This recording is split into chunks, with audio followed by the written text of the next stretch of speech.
To फर्जी कहानियों पर आधारित स्टोरी है। अच्छाई है, अगर अच्छाई हुई है तो अच्छाई भी दिखाई जाए, और अगर बुराई हुई है तो बुराई भी दिखाई जाए। विशेष धर्म के लोगों को टारगेट कर रही है।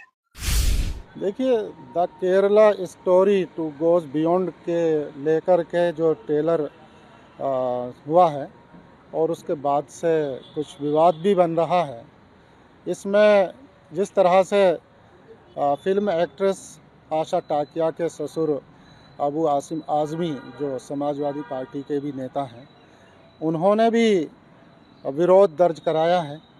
वहीं फिर केरला के मुख्यमंत्री पिनारा जी ने भी उसमें विरोध दर्ज कराया है। हमारा मानना यह है कि कोई भी स्टोरी हो या फिल्म हो, अगर सच्चाई पर और तथ्यों पर आधारित है और समाज को एक अच्छाई की तरफ, आईना दिखाने की तरफ दिखाई जा रही है, तो उसका स्वागत करना चाहिए। कोई भी बीमारी, कोई भी कैंसर, जब तक उसका ऑपरेशन नहीं किया जाता है, वो समाज के सामने नहीं लाई जाती है, तब तक किसी भी बीमारी का, कैंसर का इलाज संभव नहीं होता है। तो अच्छाई है, अगर अच्छाई हुई है तो अच्छाई भी दिखाई जाए, और अगर बुराई हुई है तो बुराई भी दिखाई जाए, ताकि आगे आने वाले फ्यूचर में लोग सच्चाई को समझ सकें और सच्चाई और अच्छाई और ईमानदारी पर चल सकें। तो विरोध करना किसी भी कोई सच्चाई का, ये गलत है। सच्चाई कायम होना चाहिए, ईमानदारी और सत्यनिष्ठा कायम होनी चाहिए, उसका विरोध नहीं होना चाहिए। हाँ, लेकिन सच्चाई, हकीकत और तथ्यों पर आधारित होनी चाहिए। केरल स्टोरी टू फर्जी कहानियों पर आधारित स्टोरी है, और आजकल कुछ फिल्म डायरेक्टर्स के लोगों का जो है वो एक चलन चल चुका है कि पैसा कमाना है चाहे जैसा हो। और आजकल जो स्टोरियां बन रही हैं वो फिरका वाराना बन रही हैं। उदयपुर फाइल्स हो या संबर फाइल्स हो या अजमेर वाली हो या कश्मीर से संबंधित हो, ये तमाम फिल्मी स्टोरियां जितनी भी हैं वो सब सांप्रदायिक तनाव को बढ़ावा देने वाली हैं, हिंदू मुस्लिम भाईचारे को खत्म करने वाली हैं। ऐसे ही ये केरल स्टोरी 2 में लव जिहाद दिखाया गया। ये दिखाया गया कि मुस्लिम लड़कियां हैं, आतंकवाद से प्रेरित हैं, और बहुत सारे मुस्लिम लड़कियों को गलत काम करते हुए दिखाया गया। कि तमाम चीजें मुसलमानों को बदनाम करने के लिए मुनज़्ज़म साजिश और प्लानिंग के तहत इस तरह का ये काम हो रहा है।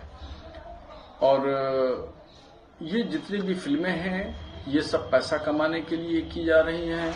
इनका तहजीब, तमद्दुन, कल्चर से कोई मतलब नहीं है। ये समाज को कुछ अच्छा नहीं देती है, बल्कि समाज के अंदर जहर घोल रही हैं। देखिए, ये हमारे लिए बहुत दुर्भाग्य की बात है कि इस वक्त जो है कुछ मूवीज इस तरह की बनाई जा रही हैं जो किसी विशेष धर्म के लोगों को टारगेट कर रही है।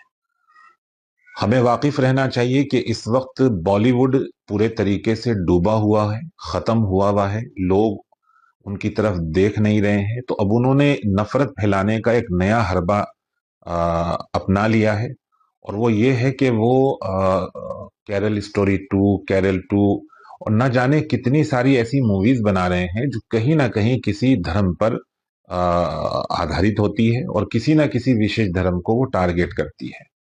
तो हमें ऐसे निर्माताओं पर कार्रवाई की मांग करनी चाहिए। ऐसे प्रोड्यूसर पर, ऐसे एक्टर पर सख्त से सख्त कार्रवाई की मांग करनी चाहिए, और मैं तमाम लोगों से ये अपील करूंगा कि ऐसी फिल्मों का खुला बाइकआउट करें, और साथ ही जो है ऐसी फिल्मों पर कार्रवाई की मांग करी जाए। सोशल मीडिया पर कई लोगों ने फिल्म को प्रचार बताया, वहीं कई लोगों ने इसे वास्तविकता भी कहा है, तो आप क्या कहेंगे?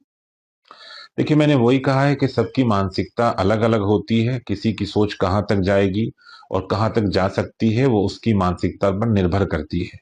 तो जिसकी जिस तरह की सोच हो सकती है वो उस तरह की बात बोलेगा।